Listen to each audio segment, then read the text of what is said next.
Info, c'est ce que j'attendais, édition à Sika. Ngai Jolina Ngalula, la femme de médias, toujours présente dans un essai, fait plaisir. Il y a Kota Lissabino, na Oetali Actualité, il y a l'homme de Dieu, le pasteur François Mutombo, voici l'homme, l'ambassadeur de la parole de Dieu. Puis na Oetali Information sur la Seka Kalembele Ndeo et Kambamaka na Yemei, le commandant du temple, le pasteur François Mutombo, voici l'homme. Merci Nandenge Borunvelaka, toujours confiance pour la Koye Bani, et Zali Bongo Koleka, Mbote, Bipai Bozwami.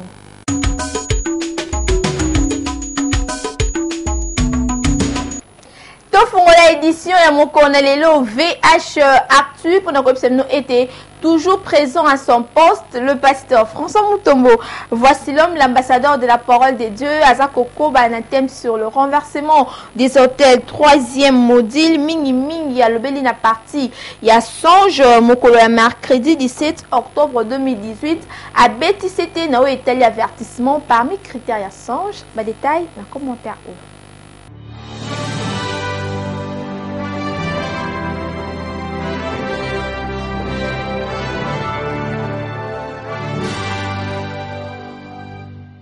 Toujours sur le renversement des hôtels. Toujours na 3e module. Ou toujours sur le renversement de l'hôtel de la sorcellerie. Et toujours sur la 2e forme de la sorcellerie, qui est la sorcellerie destructive. Qui y a sabotage. Baby ça. Awana Aseka Kalembelembe Oekambamaka na l'homme de Dieu, le pasteur François Mutombo, voici l'homme, la marque de posée de Jésus-Christ, Azako Koba na thème général sur le renversement des hôtels, 3e module, na partie à Songe, Bipa Iwapi a expliqué na bana Nzambe Boye. Langage Nzambe Ndoto, caractère premier ezali kwa avertir mutu. D'abord, il faut que ndoto ya pour m'avertir, pour me prévenir. Pourquoi na loti? Pourquoi na moni loko? Tout ce qu'on donne makambo pambate. Faut d'abord tout zonga nanu na fond ya message. Il dit, il parle par des songes. Lorsque les gens sont endormis là, il leur donne des avertissements. Donc, premier caractère, avertir. Et avertir pourquoi? Il leur donne des avertissements. Avertissement Oyo Ezali, Moko Yaba critère ya Songe, l'homme de Dieu, le pasteur François Mutombo, voici l'homme, a peseli but nango. C'est que d'abord, avertissement Zabazo Pesa, Tina Nango Yaliboso Ezali, détourner l'homme du mal. Ça veut dire quoi? Kolongo le mutuna danger. Mal en sens ya, mal comme péché teno, mais mal comme piège aussi, mal comme mauvais sort, mal comme finalité à ma baie, mal comme que perdition, mouto bungate, mouto kendena, cause la détruité. C'est ça, mal dans ce sens-là. L'éto qui te comprendre. C'est-à-dire que quand Dieu a sentir danger on a vie à mouto, c'est ça. Il commence maintenant par faire quoi? Par donner, par te parler. Pour que tu prennes conscience avant que le pire n'arrive. L'ambassadeur de la parole de Dieu, le pasteur François Mutombo, voici l'homme, la marque de posée de Jésus-Christ, a kobaki na prédication pour na kobeta c'était toujours sur bas songe. D'autres nyons, ton message nyons au cause actuellement. D'abord, première règle, il faut qu'on soit dans un angle spirituel avant d'aller dans l'angle physique. Est-ce que Mutombo ozolandanga? Pourquoi? Parce que nous vivons la loi de l'esprit. Bandok, bazolo kabiso na esprit. Mutazoba elokis na esprit. Satan azobu njebiso na esprit. Makambu nyonso avant isimbe biso na nzoto. Ça commence d'abord par l'esprit. Ce qui veut dire que tout d'abord il faut commencer par l'esprit. Mais on ne peut pas aussi écarter totalement le physique puisque on est encore sur la terre. Yango iratakati, requête de prière Yamalamu et Pesamaki na l'homme de Dieu, le pasteur François Mutombo, voici l'homme, la marque de posée de Jésus-Christ, Mobu Kibikeko ya solo. Poneni toye pa na Nzambe. Natana bezo ça le Seigneur. Lungulanga sentiment ya orgueil, lungulanga komi tombola kiti sangai to sambele na ombo na Jésus.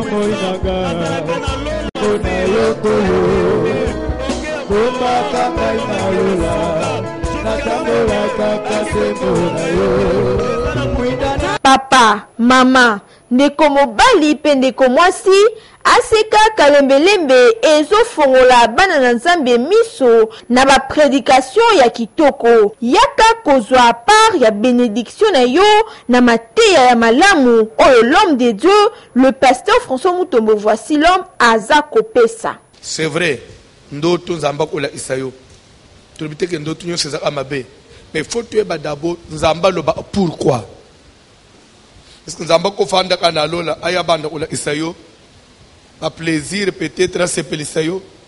Ce qu'il y a fond, il y a un message biblique que Dieu parle cependant, tantôt d'une manière, tantôt d'une autre. Il parle par des songes, par des visions nocturnes. Lorsque les hommes sont livrés à un profond sommeil, lorsqu'ils sont endormis sur leur couche, alors il leur donne des avertissements. Nasuka yango eratakati interview à mokolo ya mercredi l'homme de Dieu le pasteur François Mutombo voici l'homme accordé yango na est qui konda pécho racial.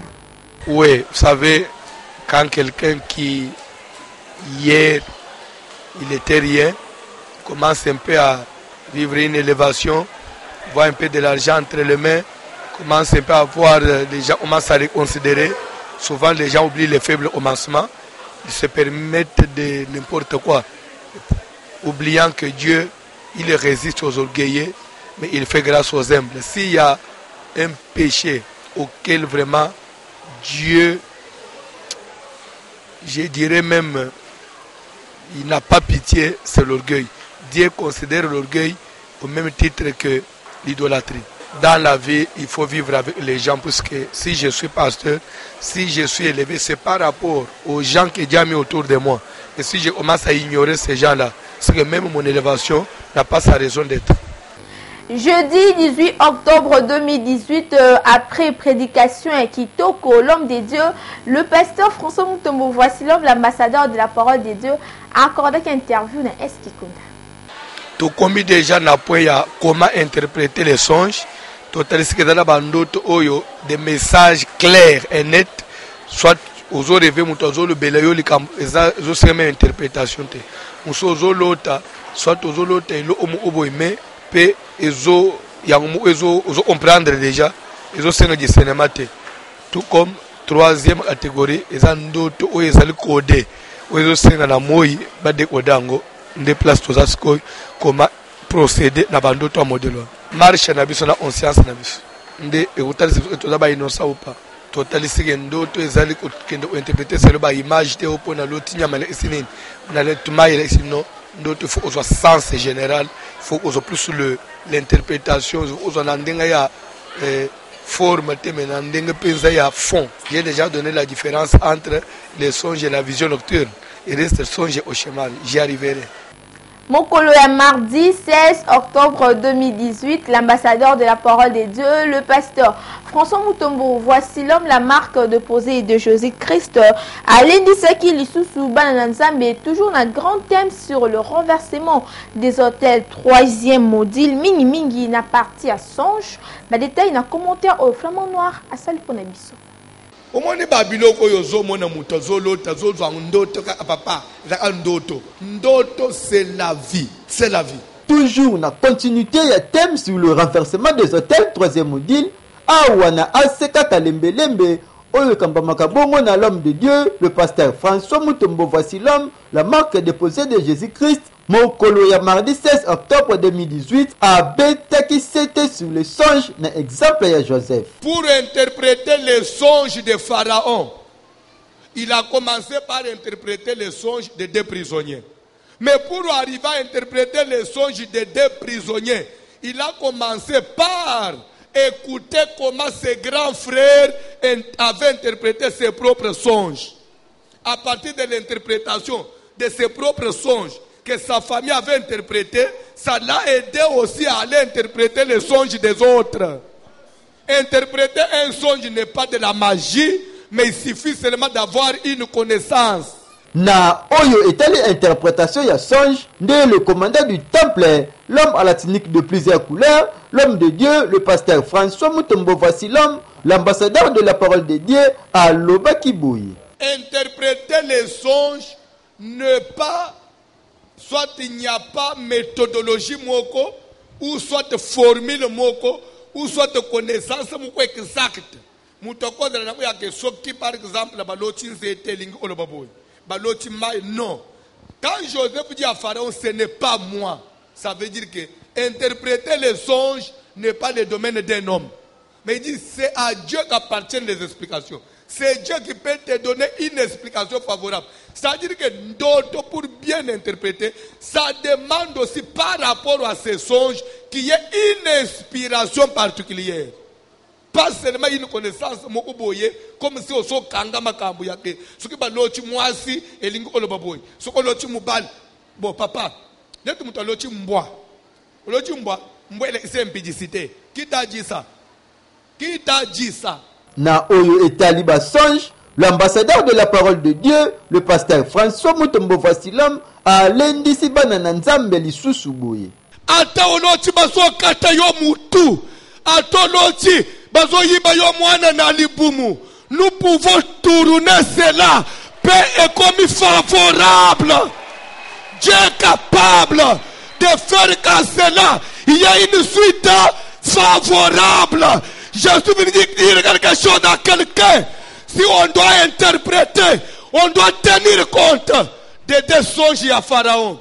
En réalité, d'abord, toi bien te. Ngombe ya mafuta.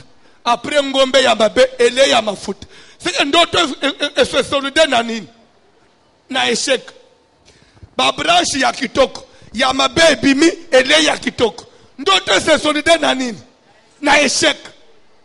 Mais l'air Joseph a récupéré à Bongoli, au lieu échec en Égypte, Foufoun des zonga en Égypte, Massamoun des zonga en Égypte, provision des zonga en Égypte, Bikolo Mususu, Oyobano Takate, Ndoto, Antono Takamakambu Yamabe, c'est une grâce, c'est une richesse.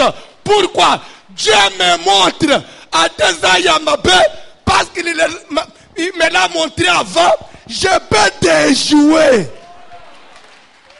Contrairement à celui qui n'a pas vu. Après Tantik Yakitoko, il y a groupe les compagnons de Voici l'homme, de la marque déposée de Jésus-Christ, le pasteur François Mutombo. Voici l'homme, a Tindaki requête de prière. Bandotonyo Siamabe, ya échec ya bokanga mi papa, bongo la nguna faveur na ngai. To sambale na omona Jésus. Bongo na Yesu Christ Seigneur. Nazoke de ko détruire bandotonyo Siamabe. Ya mona Seigneur. Zambe ya monini.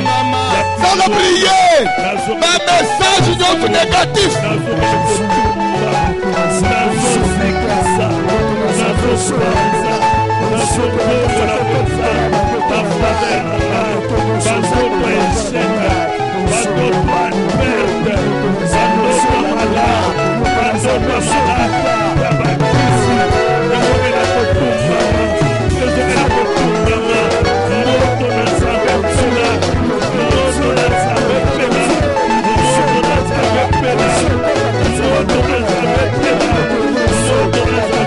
Enseignement qui toko boye oyo ezopesa mana l'homme de Dieu, le commandant du temple, l'homme à la tunique de plusieurs couleurs, le martyr du moment, le pasteur François Mutombo. Voici l'homme Ezako Koba Seko Koba pe yaka kozwa part ya richesse ya enseignement. Bandoto nyonso lota que c'est lui le Dieu de la Bible, c'est lui que je prêche, te donne des interprétations favorables. Quand on dit une interprétation favorable, ça veut dire quoi?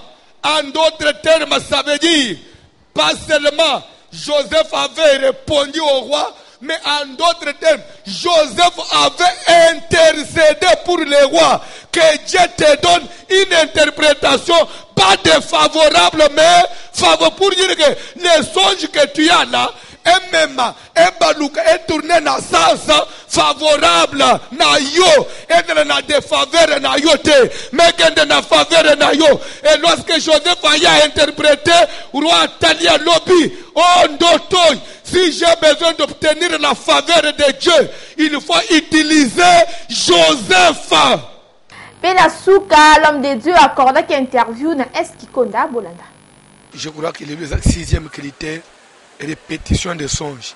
Dans Genèse 41-32, Joseph Azolba, si Pharaon a vu les songes se répéter une seconde fois, c'est que la chose est arrêtée de la part de l'Éternel et il s'est altéré à l'accomplir. Pour dire que ce qu'on a message, il faut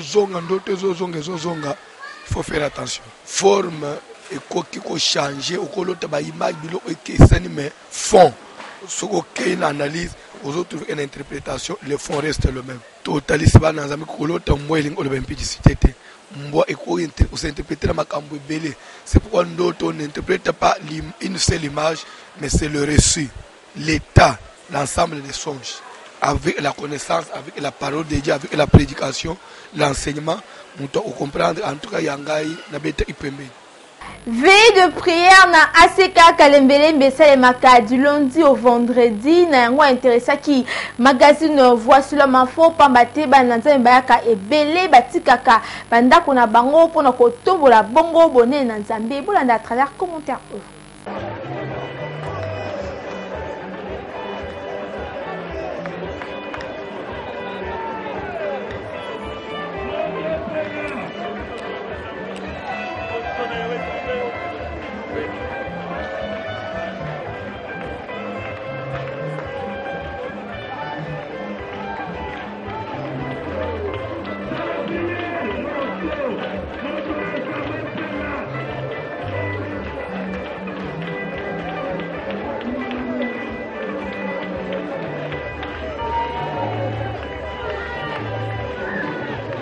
Awa tozali na ACK Kalembelembe na butu ya vendredi 31 août bipai wapi veille de prière et salemaki moto na moto atikaki ndako na ye pe ayaki kosambela kobeta maboko kobeta makolo na se nyonso wana kaka na cadre ya prière.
Modérateur atindaki requête de prière pour na côté les mela moto nyonso anyokolaka biso spirituellement. Exode chapitre 22 verset 11. Bible est bana izali na mboka Egypte. Batia likolo na bango les chefs de corvée. C'est-à-dire baba recette on misala makasi ya pasi. Bato na wana konza bango. Ndoka ndeza kitazite na bango te. Bana Nzambe. Mais bazokonza bango na bapaye. Na zela bateka na bazokonza yo. Mutu nusa konza bona ndeka molili toto komesi konza. Esa mamela ya kufatiro. Sikeka na mutu konza kanga. Na ndele esprit que na popola nde konza kanga. Na zela esprit wa nifeke ta ezika. Awa sikeka kamba moto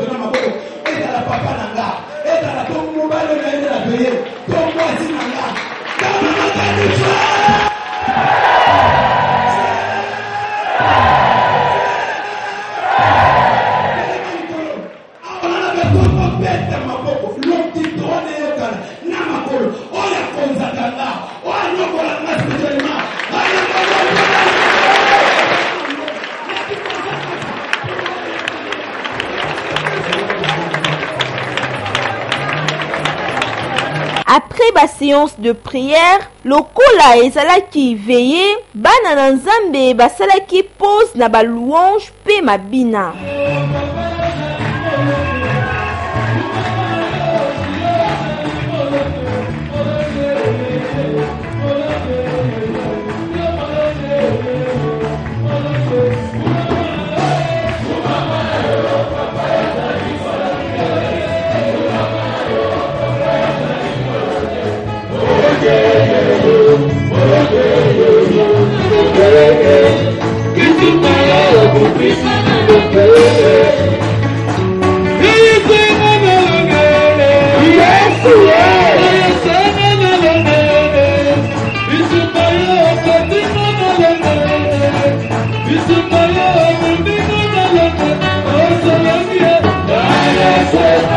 Nasima bana na nzambe bakobaki lisusu na ba prière ya kafu kafu.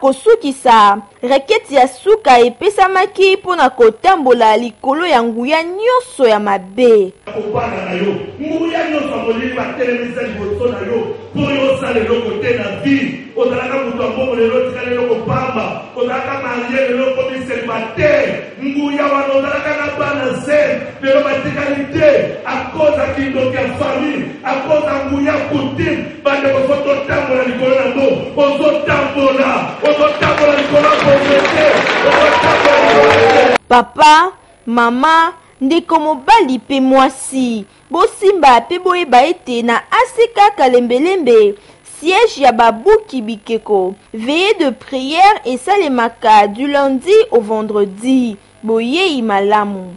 Tozonga momo kesima pono kolakisa bino ete na aseka kalembelembe ba oyo bandimaki Jésus-Christ comme Seigneur et Sauveur bazwaki bongo baptême pe bakomaki bato ya sika. Ba détail na image oyo ya flamme noire. Kozindisa mutu na kati ya mai. C'est ça le baptême. Plonger corps moko na kati ya mai totalement. Nde yango baptême.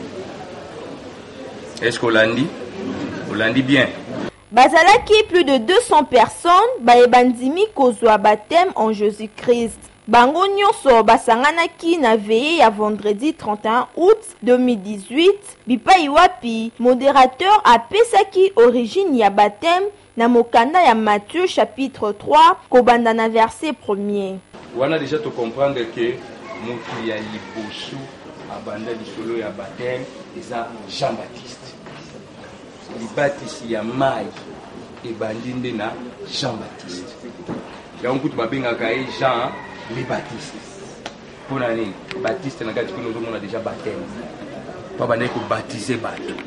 Mais Bible ezo souligner que baptême ando kopesa bato ya mai wana ezalaki baptême ya repentance. C'est que muta ko kene na baptême ya mai te soko leki na repentance te. Net nengo zawan, il faut leka na repentance. La repentance. Le pasteur François Mutombo, voici l'homme, la marque déposée de Jésus-Christ, a exhorté qui peut les sous banana nzambe. Dans une rivière qui coule, ça veut dire qu'une fois on me plonge, comme l'eau est en train de couler, c'est que l'ancien homme fait quoi?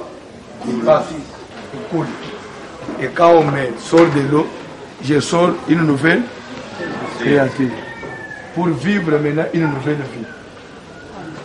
De la même façon que Christ a été enseveli, après 3 jours, il est ressuscité.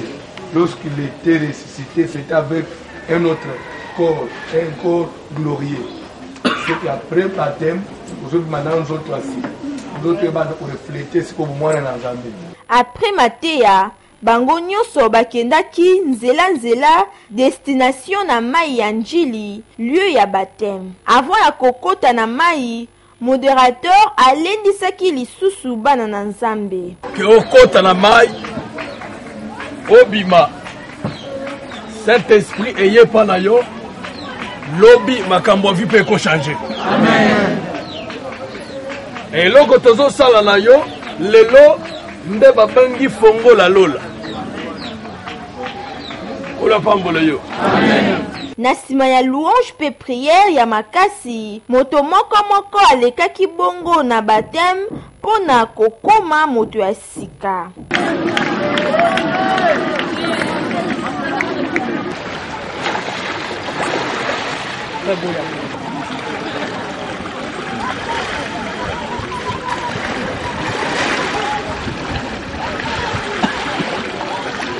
Après baptême, basalaki lisusu prière ya kafu oyo elandisamaki na délivrance pona kolakisa ete mosala esalemi kitoko.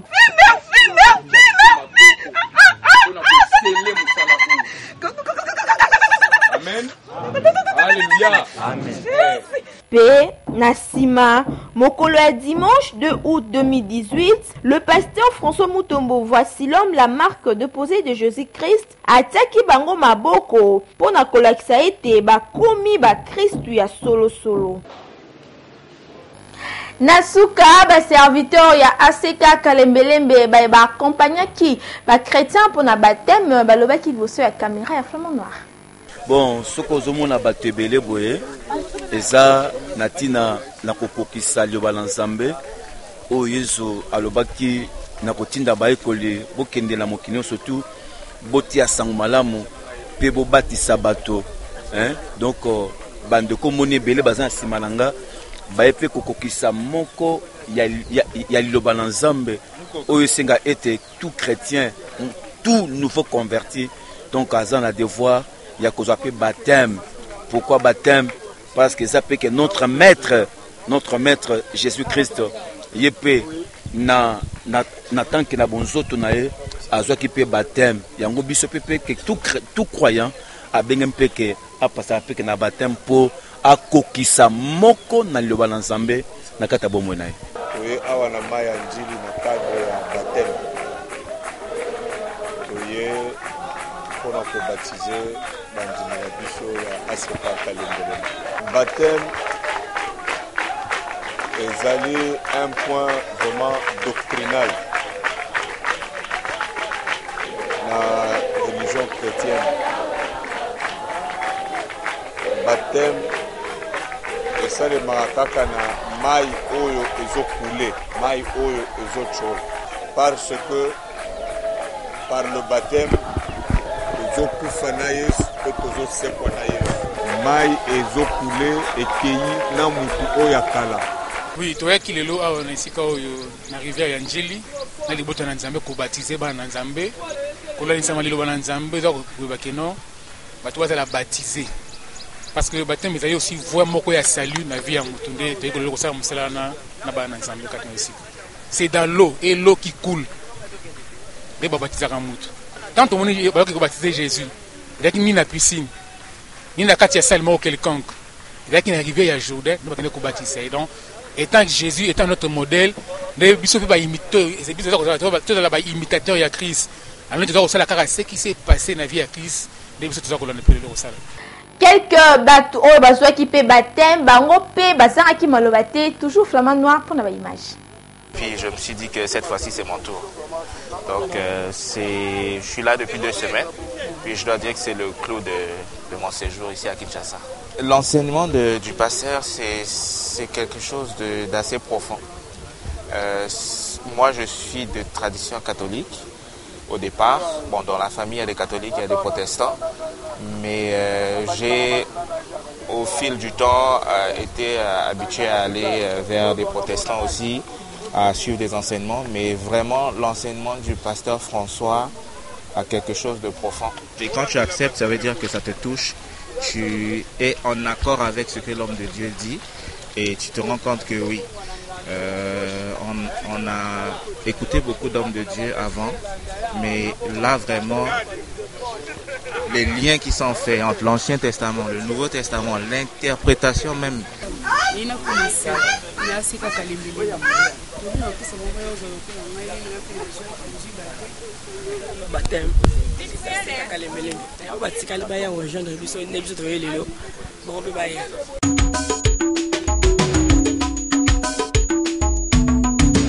Matthieu chapitre 16, verset 13 à 15. Pour vous, qui suis-je? Déjà, vous comprendre que tu comme une rubrique au bolinga kamakasi. A biso de nommer yango VH opinion. Pipa iwapi to tunaka na population nani ndi voici l'homme pambate motonyo solngara eba nini balobaka pona ye. Qui est voici l'homme Olanda?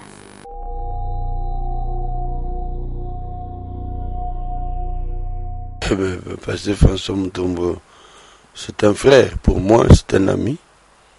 Et puis nous travaillons avec lui ensemble, Nayebi et Malam. Toyebani d'abord comme des frères. Et puis nous nous sommes retrouvés aussi Nakati Moussala Nzam. Nous avons évolué, nous sommes tous sortis des mêmes coins. Nous nous connaissions d'abord comme Bandeko.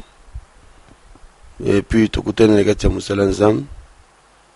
Nzamba kutani sibiso na ye na ndenge ye moko yebi ana koki ko expliquer yo ba détail précis te na ndenge to za ko collaborer na ye na kati ya musala nzambe wana eza mystère ya nzambe mais déjà na yeba qui est avant na makambo bele to sala pe ensemble.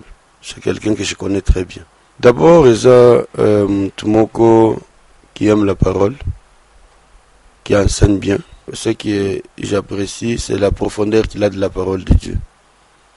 Et l'air azo, tant qu'il s'est malobango mokomi, tu sens qu'il ne se recherche pas. Il est dans la parole. Et c'est tout ce qui fait plaisir pour moi. Et je suis content de savoir que c'est un homme qui craint Dieu. Parce que là où Bamususu, Bazaliko supportait Makamususu, il a une certaine sévérité dans le travail de Dieu. Et je l'ai vu agir, je l'ai vu comment il se comporte, j'ai vu comment il condamne le mal. Et je pense que nous sommes dans la vraie doctrine, dans la vraie parole, dans la vraie foi, dans l'aspect actuel de l'attachement avec au Seigneur jusqu'à la fin des temps, qui caractérise sa vie, cette humilité, cette simplicité. Mais ce que est bien malamouté, ou est batté à Zanan. Vous savez qu'il y a des hommes de Dieu dans cette ville qui, quand vous les croisez, vous avez l'impression d'avoir rencontré des dieux. Mais la manière dont ils se comportent, sa simplicité dans les affaires, même dans ses avis privés, vous qui êtes autour de lui, beaucoup remarquent. Peut-être vous aurez remarqué, mais bien sûr, la musique, vous aurez remarqué. Wana, c'est une des premières caractéristiques d'un vrai homme de Dieu.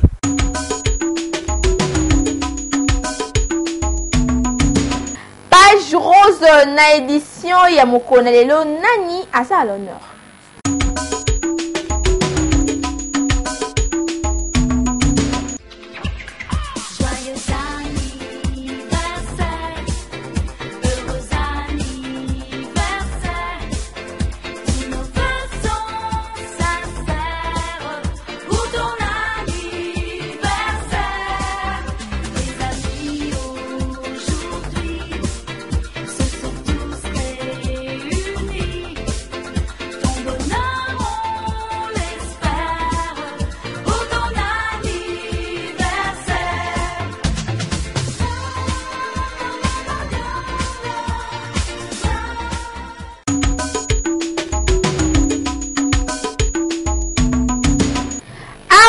Tosuki édition SIK magazine voici l'homme info la femme de médias et le mon équipe costaud les aigles de la communication et avec info le mosala elengi otoso continue toujours pour ça la Kotel Isabino actualité et à l'homme des dieux le pasteur François Mutombo.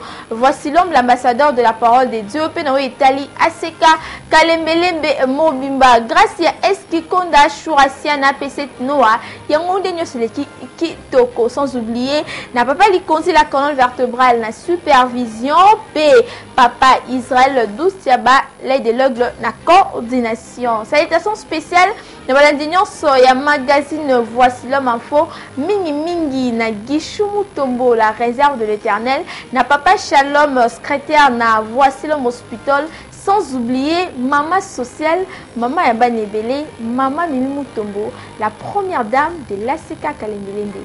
Galabino, toujours le même plaisir. Zambialola, Azanabino, Tokten Bombalasi.